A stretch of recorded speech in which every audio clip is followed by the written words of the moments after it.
Magandang araw muli at pag-aralan natin ang salita ng ating Panginoon at continuous natin yung ating series ng Kristiyanong Wais. At ngayon ay ang ating verse ay matatagpuan pa rin sa aklat ng Proverbs 13 verse 20. So sabi dito, kapag ang lagi mo kasama ay isang taong marunong, magiging marunong ka rin.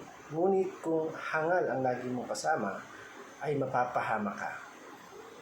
So, ang title po ng ating topic ngayon ay The Secret of Wise People.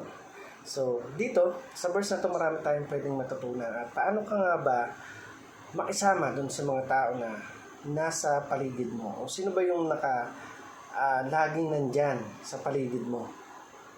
So, para sa ating katuruan, una, sabi dito, being with the wise will make you wise. So, paano ka nga ba nakikisama sa bawat tao na nakakasalamuha mo? Sabi doon, being with the wise will make you wise. So, kung gusto mo daw na maging matalino, gusto mong maging maganda yung buhay mo, ay ang lagi mong sasamahan na yung mga taong positibo, taong matatalino. Kasi, once na sumama ka doon sa mga tao na, sabi nga ay, bulakbol o walang ibang ginawa kundi magpasaya sa buhay, maaring yun din mag-influensya nila sa'yo. Pero sabi doon, kung asasamahan natin is yung mga taong matatalino, kung ano yung mga ginagawa nila, even the businessman, yung mga tao na even the inventor, o maraming tao na may kanya-kanyang skills na pwede nating i-apply sa buhay ng bawat isa sa atin. So kung gusto mong maging matalino, doon ka sumama sa mga taong may alam. Doon ka sumama sa mga taong alam mo na mag-i-improve yung knowledge mo sa mga bagay-bagay na ginagawa mo. Pangalawa, sabi dito, positively influence people or be negatively influenced by them. So, kagaya nga na sinabi ko kanina, ano ba yung gusto mong samahan o pakisamahan yung mga tao na makaka-apekto sa'yo, na ang magiging dulot ay mga negative, o yung mga tao na mag-influence sa'yo positively, na ituturuan ka kung paano mag-business. Sabi nga, kung hindi ka marunong kumanta, doon ka sumama sa mga taong marunong kumanta. Kung hindi ka marunong tumugtog, doon ka sumama sa mga taong marunong tumugtog. Kung hindi ka marunong sa business, gusto mong matuto, doon ka sumama sa mga tao na marunong mag-business. Hindi ka marunong maglangoy, doon ka sumama sa mga tao na nag-champion pagdating sa swimming. Hindi ka marunong mag-basketball, doon ka sumama sa mga tao na marunong mag-basketball.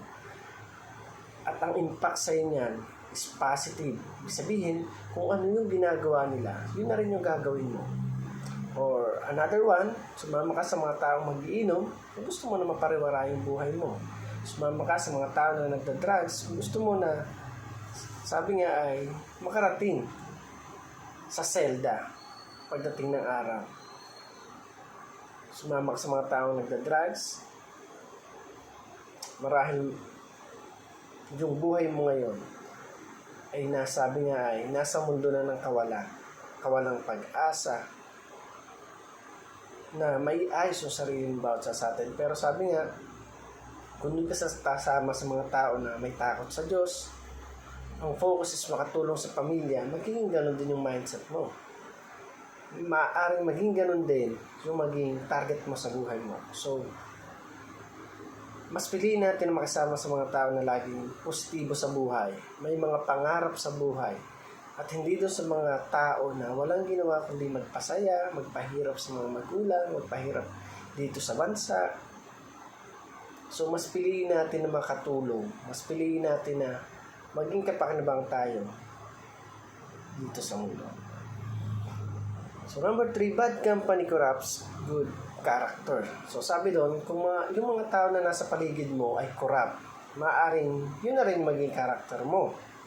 Ikaw na mabuti, like for example, sa grupo nyo o sa isang samahan, ay mas lamang yung mga, sabi nga ay, loko-loko.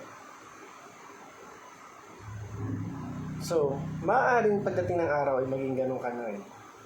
Mga kaibigan mo, mga basagulero, darating din yung araw na basagulero ka na rin, basagulera. Kung ang mga kasama mo ay marunong magsugal, maaaring pagdating ng araw, kung ano yung ginagawa nila, gagawin mo na rin. So, bad company corrupts good character. Yung character mo na maayos, maganda, pero dahil sa surroundings mo, dahil sa mga nasa paligid mo, yun yung lubos na nakaka-apekto sa atin. So, dito tinuturo sa atin na dapat tayo bilang mga nakakaalam kung ano yung mga tama, kung ano yung mabuti at masama. Kailangan na nating ayusin kung sino ba talaga yung dapat nating kung kanino ba dapat nating isurround yung sarili natin. So, mas piliin natin na maging maayos at makabuluhan yung buhay ng bawat isa at hindi, sabi nga ay mapariwara lamang. So, para naman po sa ating application, kaya sabi dito sa unang application natin, evaluate your circle of friends. So, dito marami talaga na nahihirapan.